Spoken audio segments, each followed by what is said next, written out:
ဒီဗီဒီယိုကတော့ဖခင်ဖြစ်တဲ့သူကသူ့ရဲ့ကလေးတွေအိမ်မှာဘာတွေလုပ်နေတယ်လဲဆိုတာကိုသိကျင်လို့ကင်မရာတေးတဆိတ်1900ကနေရရှိလာတဲ့မှတ်တမ်းတစ်ခုပဲဖြစ်ပါတယ်။အစာပိုင်းမှာတော့တာမန်အတိုင်းကိုမှကောင်လေးကကစားဆရာအယုံနဲ့ကစားနေပြီးအနောက်မှာသူ့ရဲ့အမဖြစ်တဲ့သူကလှုပ်ရှားနေတာကိုတွေ့ရပါလိမ့်မယ်။ဒါပေမဲ့လို့ဗီဒီယိုကိုတေချာလေးကိုမှကြည့်လိုက်ပါ။အနောက်ကမိန်းကလေးရဲ့လှုပ်ရှားမှုတွေကပုံမှန်မဟုတ်တော့ပါဘူး။သူမဟာမမြင်ရတဲ့ဝိညာဉ်တစ်ခုခုကဆွဲခေါ်သွားတယ်လို့မျိုးရုပ်တရက်အနောက်ကိုလွင့်ထွက်သွားတာကိုမြင်ရမှာပါ။အဆိုးဆုံးကတော့သူမရဲ့ခန္ဓာကိုယ်ဟာ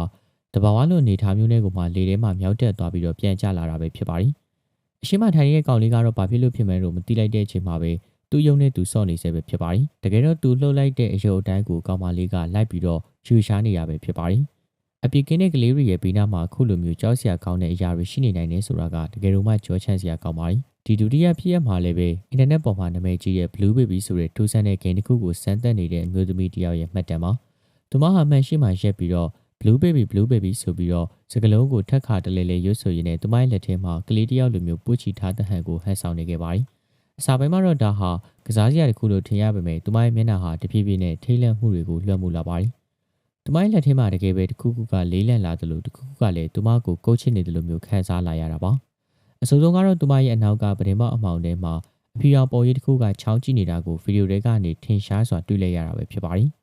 သူမဟာကြောက်လန့်တကြားနဲ့ဂိမ်းကိုရပ်တန့်ဖို့ကြိုးစားခဲ့ပေမဲ့အဲ့ဒီအရာကသူမအနားမှာရှိနေစေပဲဖြစ်ပါတယ်။ထူးဆန်းတဲ့ယူဆတွေဂိမ်းတွေကိုစမ်းသက်တာဟာတစ်ခါတလေမှကျွန်တော်တို့မဖိတ်ခေါ်ဘဲနဲ့ရောက်လာမယ့်ဧည့်သည်ဆိုတွေကိုဖိတ်ခေါ်လိုက်တယ်လို့မျိုးဖြစ်နေတတ်ပါတယ်။ဒီတတိယဖြစ်ရမှာဆိုတော့ဖြင့်ညတကောင်ရဲ့အချိန်မှာလူသူမရှိတဲ့မိဖို့ကြောင့်ထဲမှာရိုက်ကူးမိခဲ့တဲ့တဘာဝလိုဖြစ်ရတစ်ခုလို့ဆိုရမှာပါ။ဗီဒီယိုထဲမှာတော့အိမ်ပေါ်မိန်းမတယောက်လိုမျိုးယူဆရတဲ့သူက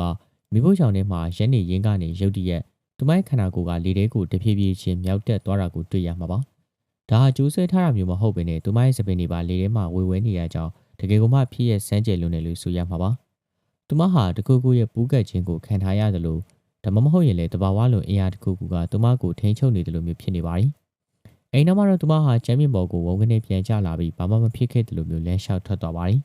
။ဒီလိုမျိုးဖြစ်ရမျိုးကိုတင်းရဲ့မျက်စိနဲ့သာဓာတ်ရိုက်မြင်တွေ့ခဲ့မယ်ဆိုရင်တင်းရောတကယ်ပဲယုံကြည်နိုင်မလား။အဲ့ဒီနေရာမှာတွေကိုတီးထွက်ကြသွားမလားဆိုတာကတော့တော်တော်လေးကိုမှစိတ်ဝင်စားဖို့ကောင်းပါတယ်။ဒီဗီဒီယို3ခုစလုံးကနေကျွန်တော်တို့ကိုပေးချင်တဲ့ message ကတော့တစ်ခုတည်းပါပဲ။ဒါကဘာလဲဆိုတော့ကျွန်တော်တို့ရဲ့ပတ်ဝန်းကျင်မှာကျွန်တော်တို့မသိနိုင်တဲ့အရာတွေအများကြီးကိုရှိနေတယ်ဆိုတာပါပဲ။အခုမိတ်ဆွေဒီဗီဒီယိုကိုကြည့်နေရင်လည်းတော့မှမိတ်ဆွေရဲ့အနားမှာတစုံတစ်ခုရှိနေနိုင်ပါတယ်။ကလေးတွေရဲ့နားမှာပဲဖြစ်ဖြစ်ကိုယ့်အိမ်ရဲ့မိဖို့ကြောင့်ထဲမှာပဲဖြစ်ဖြစ်အဲ့ဒီအရာတွေကကျွန်တော်တို့ကိုစောင့်ကြည့်နေတတ်ပါတယ်။မိတ်ဆွေတို့ကရောအဲ့ဒီအရာတွေနဲ့ပတ်သက်ပြီးတော့ဘယ်လိုထင်မြင်သလဲဆိုတာ comment လေးမှာရေးပေးခဲ့ကြပါဦး။အဆုံးထိလိုက်ပါကြည့်ရှုပေးခဲ့ကြတဲ့အတွက်အားလုံးကိုကျေးဇူးတင်ပါတယ်။